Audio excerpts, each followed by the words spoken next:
kita buka firman Tuhan dari Injil Matius pasal 13.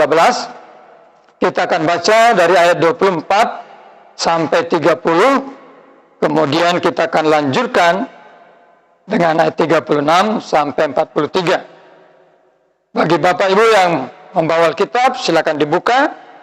Bagi jemaat yang di rumah, silakan buka Alkitabnya.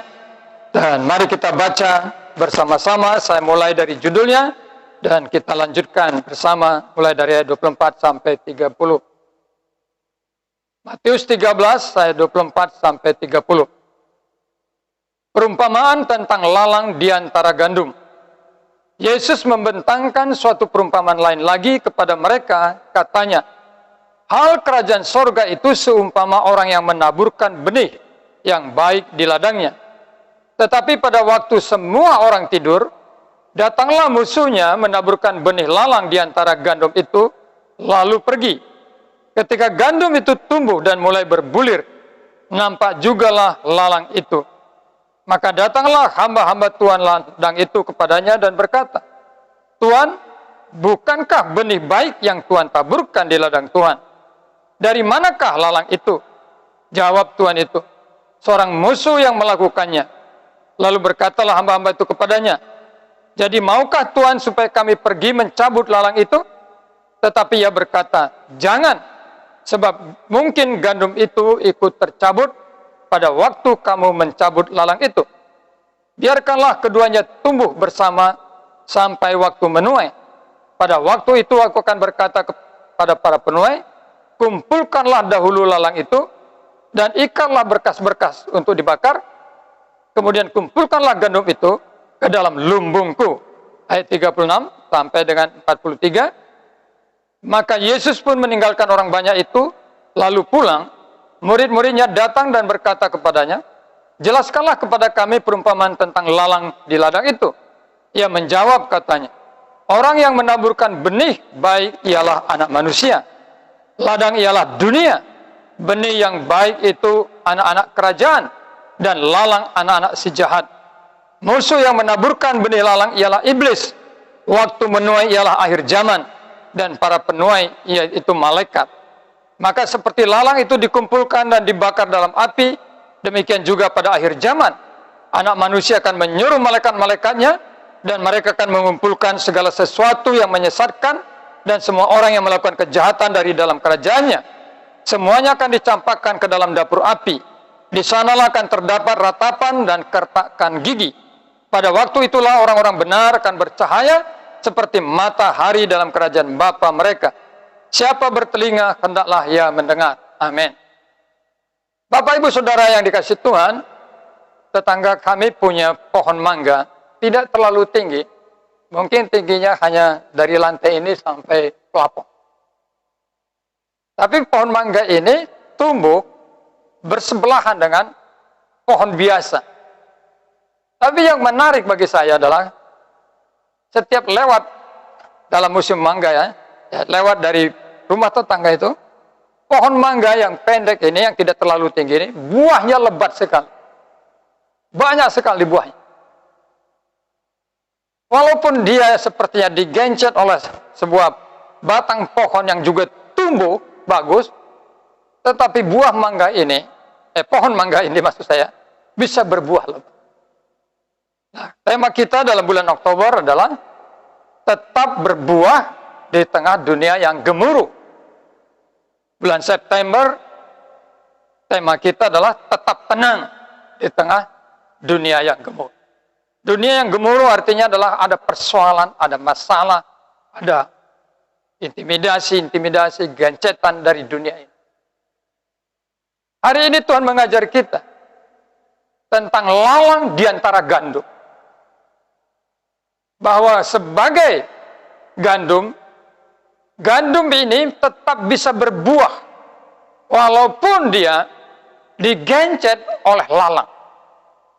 Bapak Ibu yang kasih Tuhan, perhatikan di dalam firman Tuhan ayat 24, di mana Tuhan Yesus berkata, Yesus membentangkan suatu perumpamaan lain lagi kepada mereka, katanya, hal kerajaan sorga itu seumpama orang yang menaburkan benih yang baik di ladangnya. Jadi ada seorang pemilik ladang, dia ingin menabur benih, yaitu benih gandum. Dan yang dia taburkan itu adalah benih yang baik.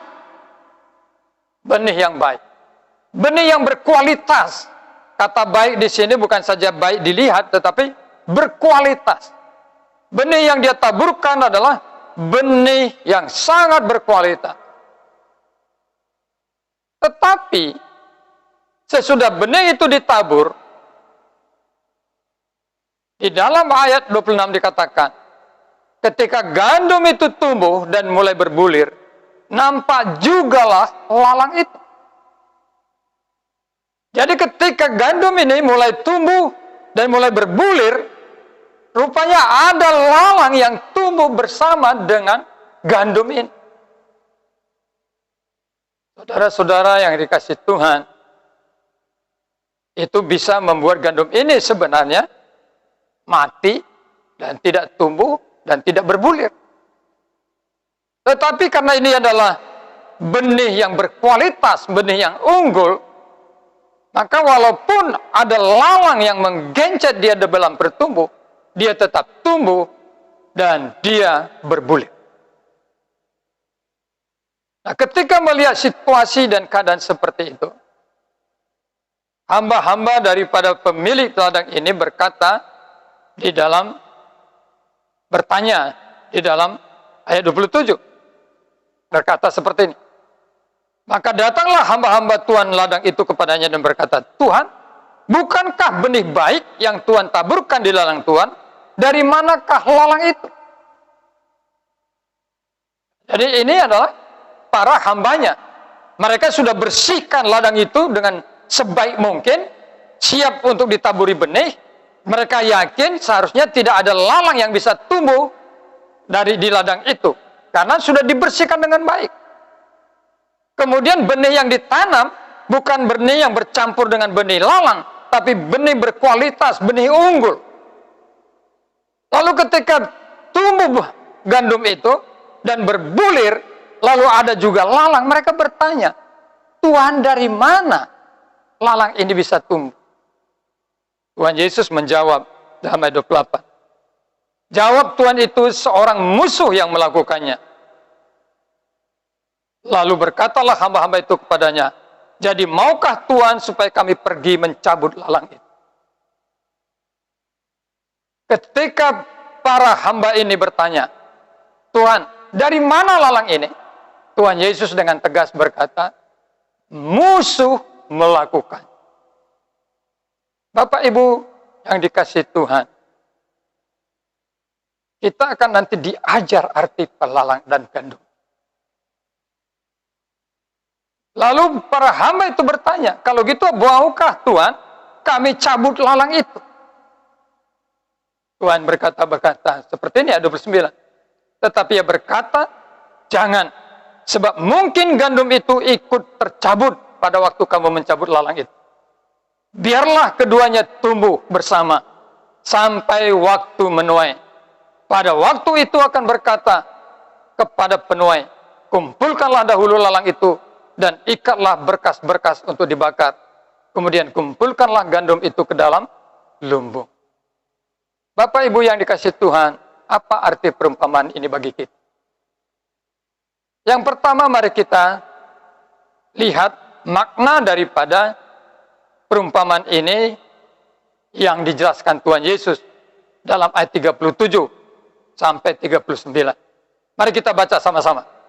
Kita baca sama-sama. 1, 2, 3. Ia menjawab, katanya, orang yang menaburkan benih baik ialah anak manusia. Ladang ialah dunia.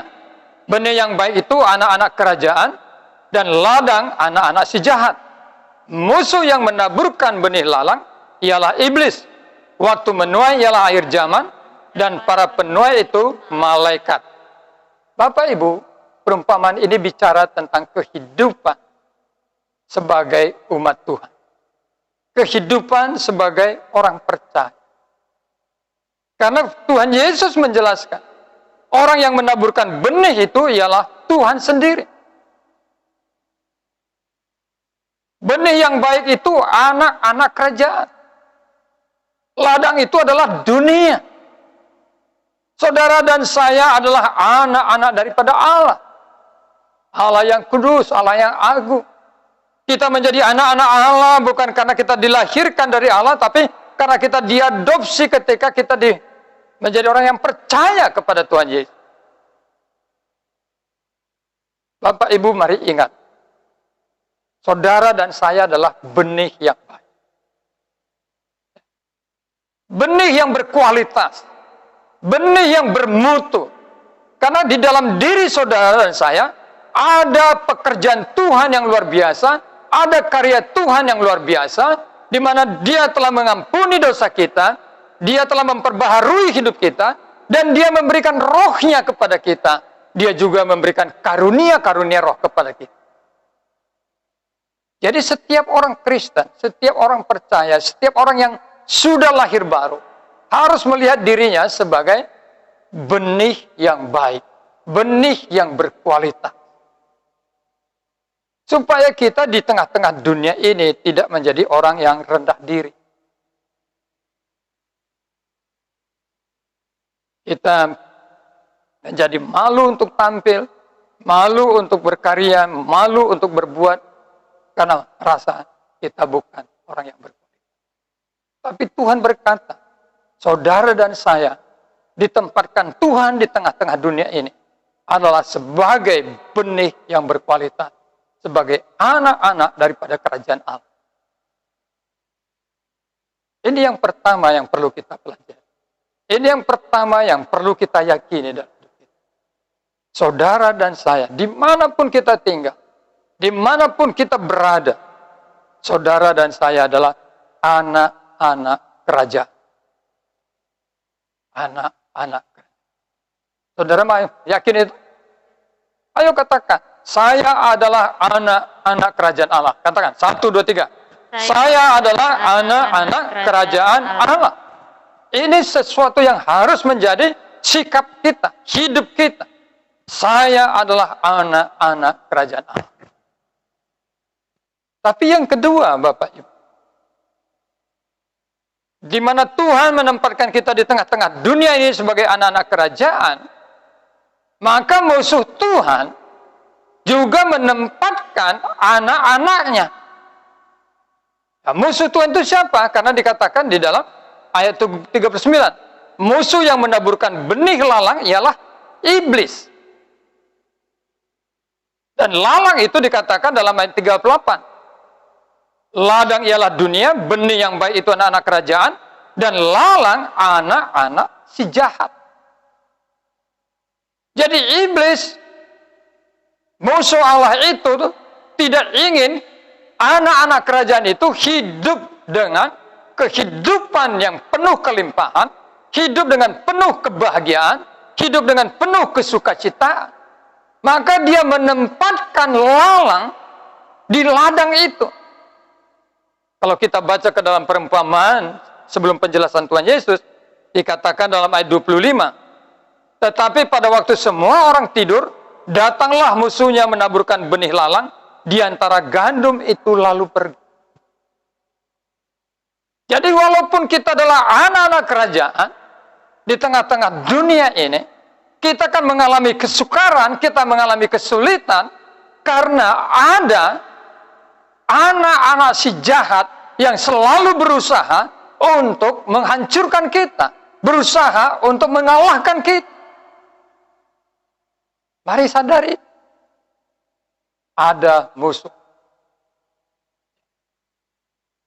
yang tidak menginginkan hidup kita sebagai anak-anak kerajaan, hidup di dalam kebahagiaan, hidup dalam kelimpahan, seperti yang dikehendaki Tuhan.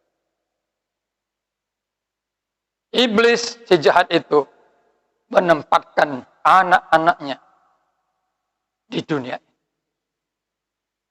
Jadi kejahatan bukan datang dari Tuhan. Kesulitan-kesulitan itu bukan datang dari Tuhan. Penderitaan-penderitaan itu bukan datangnya dari Tuhan. Tetapi dari si jahat yang berusaha untuk merongrong hidup kita. Yang berusaha untuk terus-menerus supaya kita tidak hidup sebagai anak-anak kerajaan yang hidup dalam kelimpahan. Nah, mungkin pertanyaan kita adalah seperti pertanyaan hamba-hamba itu. Maukah Tuhan supaya kami pergi mencabut lalang itu?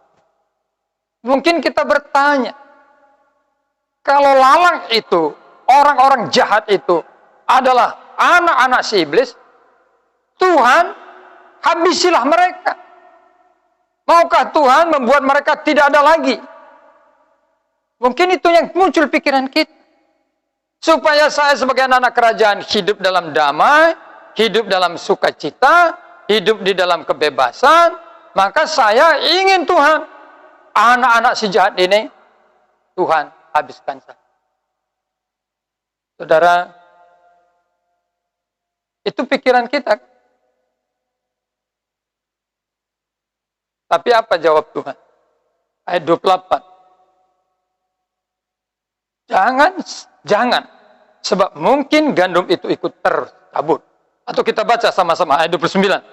29, 30. Kita baca sama-sama. 1, 2, 3. Tetapi ia berkata, jangan, sebab mungkin gandum itu ikut tercabut pada waktu kamu mencabut lalang itu. Biarkanlah keduanya tumbuh bersama sampai waktu menuai.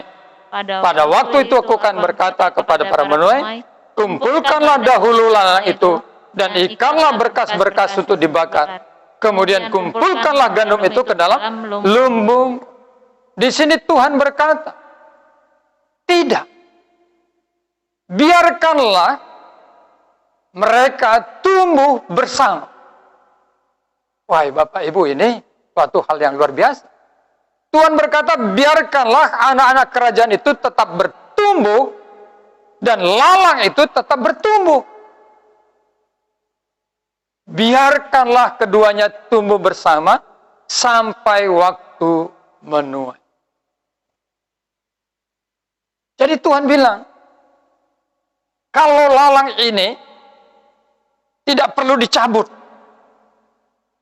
Biarkanlah gandum itu tumbuh di tengah-tengah himpitan daripada lalang. Nah, pertanyaannya, mengapa Tuhan izinkan seperti itu? Mengapa Tuhan berkata, biarlah mereka tumbuh bersama? Alasannya untuk kebaikan kita. Coba mari kita baca 29. 1, 2, 3. Tetapi ia berkata, jangan, sebab mungkin gandum itu ikut tercabut pada waktu kamu mencabut lalang itu. Jadi lalang itu dibiarkan bertumbuh sampai waktu masa penuaian adalah supaya anak-anak kerajaan itu, gandum itu tidak ikut mati. Coba, Bapak Ibu, kalau Tuhan itu tegasnya luar biasa terhadap kejahatan. Saudara punya teman tidak seiman, kemudian dia salah, tapi dia orang baik bagi saudara. Dia salah, berbuat jahat, langsung Tuhan hukum. Kira-kira perasaan saudara berkata apa? Puji Tuhan, satu orang jahat sudah dibunuh Tuhan. Tidak. Kita mulai bertanya, Tuhan, kok Tuhan jadi kejam sekali? Kok Tuhan menjadi begitu kejam? Saudara-saudara, Tuhan izinkan anak-anak si jahat itu tumbuh bersama dengan kita sebagai anak-anak kerajaan. Supaya kita tidak sandung.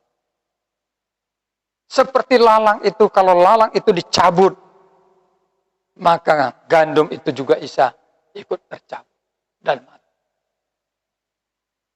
Jadi rupanya masalah-masalah orang-orang yang jahat itu ada manfaatnya juga masih bagi kita. Ya. Demi kebaikan kita, kata Tuhan, biarkanlah lalang itu tumbuh bersama gandum itu. Tapi yang luar biasa Bapak Ibu adalah bahwa gandum ini tetap berbuah. Coba mari kita baca ayat 30 bagian terakhir. Kita baca sama-sama ayat 30 bagian terakhir.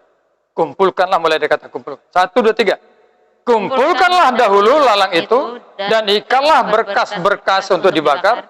Kemudian kumpulkanlah gandum itu ke dalam lumbungku. Jadi dari mana kita tahu bahwa gandum ini bisa tetap tumbuh dan berbulir dan berbuah walaupun dia ada di dalam tekanan daripada lalang, adalah ketika firman Tuhan ini berkata, pada akhirnya nanti gandum itu dikumpulkan dalam lumbung Tuhan.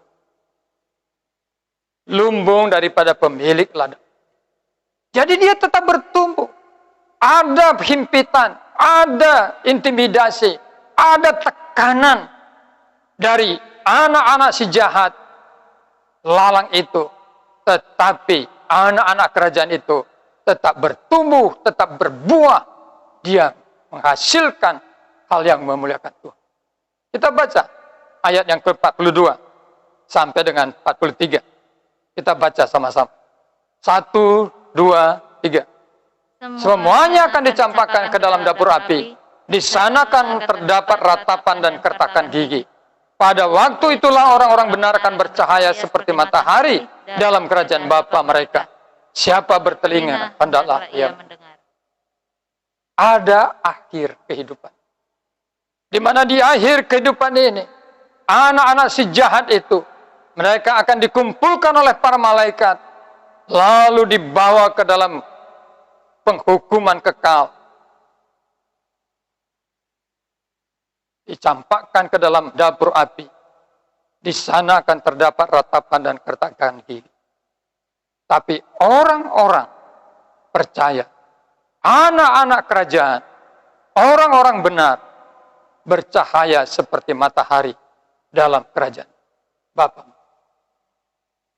Pelajaran yang pertama, atau sebagai penerapan, jangan heran kalau saudara di tengah-tengah dunia ini ada orang yang suka jahil sama saudara. Ada orang yang suka membuli saudara. Ada orang yang suka mengejek saudara, menghina saudara, merendahkan. Karena orang-orang itu adalah anak-anak si jahat yang menginginkan hidup saudara sebagai anak kerajaan Allah hidup dalam kesusahan. Jadi jangan kaget, jangan heran, jangan putus asa, jangan marah. Karena di dunia ini iblis telah menaburkan lalang-lalang untuk menghancurkan gandum. Tapi yang kedua, ingatlah selalu bahwa saudara adalah anak-anak kerajaan. Karena itu mental kita, sikap hati kita, harus sikap hati seorang anak kerajaan. Kita tidak boleh cengeng dalam dunia. Kita tidak boleh lemah di dalam dunia ini. Karena kita punya Tuhan. Kita punya Allah. Saudara dan saya adalah anak-anak kerajaan. Saudara-saudara, kalau kita baca buku-buku, kita baca cerita-cerita, seorang pangeran sikapnya akan sangat berbeda dengan rakyat biasa. Bukan di dalam perhiasan yang dia pakai, bukan di dalam senjata yang dia pakai, tapi dalam sikap dia berbeda. Itulah yang Tuhan inginkan dari kita. Yang ketiga pelajaran yang kita harus pahami di sini, bahwa kalau Tuhan membiarkan anak-anak si jahat di tengah-tengah dunia ini, itu juga adalah demi kebaikan. Supaya kita semakin berkualitas, supaya kita semakin terbukti unggul, supaya kita semakin terbukti pribadi yang menghasilkan buah-buah yang baik. Dari mana saudara tahu gula itu manis? Karena kita minum, kita cicipi. Tapi juga karena kita mencicipi yang pahit. Jadi rasa manisnya gula semakin kita pahami kalau kita mencicipi yang pahit. Mari kita juga hal seperti itu. Dan yang terakhir, ada waktu. Inilah selalu menjadi kekuatan kita. Inilah selalu menjadi pengharapan kita. Ada waktunya. Di mana waktu Tuhan memuliakan kita. Waktu Tuhan menghukum si jahat. Waktu Tuhan di mana dia datang kedua. Tuhan berkati. Mari.